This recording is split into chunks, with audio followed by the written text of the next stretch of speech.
Speaking of good teams, the NFC West has beaten every team that they've played outside of the NFC West. The only loss so far is the Seahawks, unfortunately for Seahawks fans, to another NFC West team in the 49ers in the first game of the season. And so now things get particularly interesting, Mike. You get the Cardinals playing in San Francisco this week. You've got the Seahawks, the home game against the Saints, and you get the Rams going to the Eagles, right? Yep. And I'm curious, like I'm going to go over each of their next couple of games and schedule in a second. But I'm curious, like what your take is. I mean, obviously, you wrote a great article last year about the NFC North being like Yeah. historically great division. I don't know if we're there yet after 2 weeks, but are you seeing signs that this division may be like the tougher one in the NFC, like it used to be? I think it's too early to say that when the wins are against the Saints twice, the Titans, the Panthers, and then, yes, okay, at Pittsburgh, and then home for the Rams against Houston, which could be one of those disappointing teams as well. I think we really need to see it against the Rams. They don't have to beat the Eagles, but the Rams go toe to toe in Philadelphia, and they're leading for part of the game, and you're like, dang, the Rams are real, I think that's what we need to see. I think who they've played so far, it's good that they didn't lose to them, but you know, I should even look and see what the point spread was. They were, yeah, they were all favored. The only NFC West team that won a non-division game where they weren't favored was the Seahawks at Pittsburgh. So, I think the level of competition is a big thing. And the other thing too is like the 49ers are kind of on fumes. They're 2-0, but I mean they're not playing with their quarterback. George Kittle's out. Is anybody thinking the 49ers right now are going to make a push, a deep push? Does anyone really think Arizona is going to, have a chance at the NFC Championship game? I don't. Hmm. So I think some of these things will even out over the course of the year for the West. Interesting. Yeah. Well, and I think who they play is a really good jumping off point to talk about who they played versus who they're Yeah. going to play. So the Rams, you talked about that.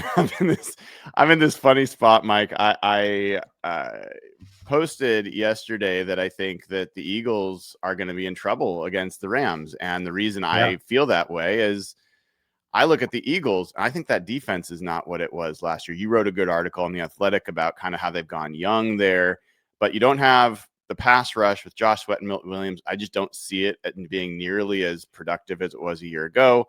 And the secondary, Adoree Jackson is a pickable guy. Like he's a guy you can pick on. And now you've got Devontae Adams, Puka Nacua, and the bet that the Rams have made with Devontae Adams seems like it's working. So I see the Rams, and Matt Stafford's playing excellent football. So Yep. I kind of see the Rams as having an edge there. And I've got all these Eagles fans, yelling at me, like, what are you talking? Did you see the games last year? I'm like, look, guys, I'd be thrilled if you do the same thing. But I think that's a game I honestly give the Rams a bit of an edge. And I'll give you a chance because I know you've thought about that Yeah. game.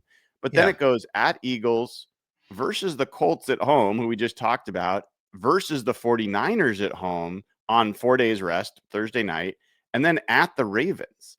So these next 4 games Yeah. for the Rams, pretty going to tell us a lot about that team. Yeah. I think they're a good team. I do. Now, they gave up over 200 yards rushing in each game to Saquon Barkley last year when they played Mm-hmm. Philly. So I think they're really set up well to rush the passer. But what do we know about their run defense? They played, Houston without Joe Mixon, who can't run the ball. So I would like to see that in this game. Like that would be a telling thing. And Saquon's only averaging about 3.7 a carry this year. He hasn't had the breakout game. And if it doesn't come against the Rams, I think that's a great sign. If he has a 200-yard game, the Eagles may win. So that's been a huge problem for the Rams. And I don't know how great their run defense is. I think we'll really find out this week because the Eagles. I think that's one thing the Eagles can do, right? Run Mm-hmm. the ball, and they had whatever seven tush pushes last week. Yes. Yeah. One of the things I should have taken video of it, but everyone's been making this big deal about the Eagles are being offsides on the tush push. and the NFL never calls it. Well, I was watching the Saints play the Cardinals replay, and the officials called it on the Saints. They called offsides on a tush push for the Saints. So How it has about been called. Andy Reid was so mad that, like, did you see? I don't know if Schefter, one of those guys, reported like it's going to be called very tightly this week. It's going to be called tightly this week. You could just see Andy Reid, like, long time guy in the league, and you could tell he bit his tongue. He didn't say a ton, but you know how he was feeling about that. So yeah, I think the memo went out, and we'll see. Maybe Well, they get called. and the other thing with the Rams, Braden Fisk might not play. He's been banged up. You've Yeah, got Akella Witherspoon, their top corner, who's on IR now and going to be out for a while. So there's some questions. The defense continues, yeah. and it's interesting to me. I thought Jared Verse, honestly, I thought he'd be 5 sacks through 2 games. I thought he would just like blow things away. He's got no sacks so far. He's got pressures, but Yeah. last year I thought all the pressures would, even though he only had 4.5 sacks, I thought that it was just clear that they were going to turn into sack production. So far through 2 games, that hasn't happened. And to your point, it's not like they've been playing. The Texans and Titans offensive lines are not exactly murderer's row of pass protectors. So Yeah. that's a little surprising. It is a little bit, but also they're not. He's not sneaking up on anyone this year. So I haven't watched the Jared Verse, all of his plays to see what type of attention he's getting. But I guarantee it's more attention than he was getting last year. It's harder. Yeah. Yeah, for sure. Well, so then we'll look at the Cardinals.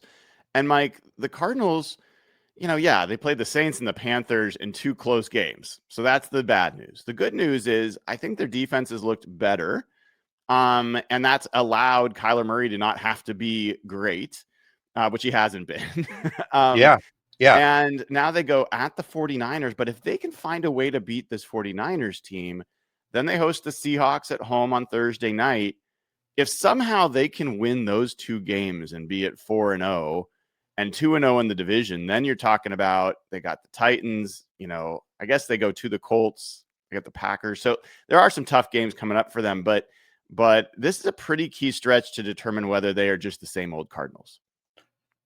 I think the key stretch for them is the second half of the year because we've seen them start fast with Kyler Murray multiple times, and they Yep. can never sustain it over the course of the year. And that gets to his size and also what we've learned about his mindset. Right? Is he one of those grinders who can really put together a consistent season, start to finish? Hasn't been able to do so to this point in the season. I'm glad I don't have any kind of a parlay bet that the Cardinals win their next 2 because I think they'll be, 1-1 would be great for them in that situation. The 49ers is a little bit of a wild card game without Brock Purdy, but I think and they've played the 49ers tough. They've played the 49ers pretty good, as I recall. So as many as you can get in the bank early is important, but for Arizona, they have shown they can lose a lead. That is true, and they also have lost, most of their starting cornerback. Oh Garrett my Williams goes on gosh. IR. They put it looks like Will Johnson probably won't play this week. He hasn't practiced yet, and then Max Melton has been limited. I mean, I don't think I've seen 3 starting cornerbacks go down for a team in 1 game. For a team that has been troubled at that position, I don't know if you tweeted or somebody did. It was like a list of like 7 people in their secondary that there was a concern with or something like that. I was like, oh my Mm-hmm. gosh, Mm-hmm. that's a really tough deal. Now they're not getting the high weaponry 49ers right now, but still, you know, uh, that's super concerning. And there is a breaking point for teams. And like you said, they've played what Spencer Rattler and Bryce Young so far this Mm-hmm. season. So, I think Mac Jones might be a step up from that. Yeah, well, and the interesting thing there is, I mean, they already before the season started, they lost Sean Murphy Bunting and Star Thomas, who were their cornerbacks that had some veteran experience. And I thought they had all this like young depth. And now they're going to see Denzel Burke and Elijah Jones and whoever else they throw out there. Gonna be one to watch there. So, um, 49ers. Now, this is an interesting one. And I was interested Yeah. in your comments Yeah. about like where they're at. So they're going to host the Cardinals. Then they're Yep. going to host the Jags. And I Yep. don't know what to make of the Jags, right? I just generally don't take them seriously until they do something. But so then they host the Jags and they go to the Rams, to the Bucks. And then they come back and host the Falcons. So, you know, it feels like it's not implausible, maybe even likely, that they will be 4-0 when they face the Rams, beating the Cardinals, beating the Jags at home. And then they'll have that Rams game. That's a Thursday night game. So I Yeah. guess, what are your See, thoughts on that team? I think that could, for them, getting wins in the bank early, and especially that Seattle win. I think it bodes really well for them because I do think they're the sort of team that could be better later in the year if Mm-hmm. Purdy's healthier and Kittle comes back and those types of things. I think they have a chance. Now, they're always rolling the dice with Christian McCaffrey, and so far that scare of the calf that we were talking about a couple of weeks ago hasn't been a big deal. But they're a McCaffrey injury away, which you figure he's not going to play the whole season, from looking very different. So they're tenuous, but I think their defense has been, they've shown that they might have a second pass rusher in the guy they drafted, possibly. And, they've talked about that. Kyle Shanahan said, hey, look, we've closed the last couple of games. We've made the big play on defense to close it out. So you got to give them some credit for that. But to me, the wins in the bank early for them would be huge. If they could be 4-0, would be huge for them because they only won 6 games last year. They're clearly rocked right now and not themselves, but maybe better later. Yeah, I mean, you have to think about Brandon Ayuk coming back, and Yes. some of the other guys. Maybe Juwan Jennings gets a little healthier, but and they'll get Demarcus Robinson back. I think this week I think he was suspended for 2 games to start the year. I can't remember what his suspension was. I think it was 2 games. So I look at the 49ers, and coming into the season, my biggest question marks were, can they defend the run? Because they couldn't last year, and I didn't think they did necessarily enough. And was Yep. their defense going to be better to where the offense didn't have to be all world? And obviously the injuries just all around. Defense has been Yes. pretty good, Mike. Like I've give Robert Saleh credit. I think he's done a really nice job. And then Mykel Williams, their draft pick, has been really stout against the run and had some pass rush. I think Upton Stout, their nickel corner, has Yeah. been picked on a little bit, but I think has done relatively well. And then Marcus Siegel, safety, has come in and started and been a plus player. And now they lose Ben Barch, their left guard. He goes on IR. But guess what? 7th round pick Connor Colby has been a pleasant surprise for them. And it was a little annoying since it's a guy that I talked about in pre-draft coverage for the Seahawks. But okay.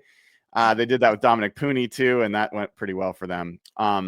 So yeah, I guess I look at this and I say, I think Brock Purdy, in the one game he played, he was the reason that they won that game. I know Nick Bosa made the play at the end, but there's just no way they win that game with anyone else at quarterback on that roster.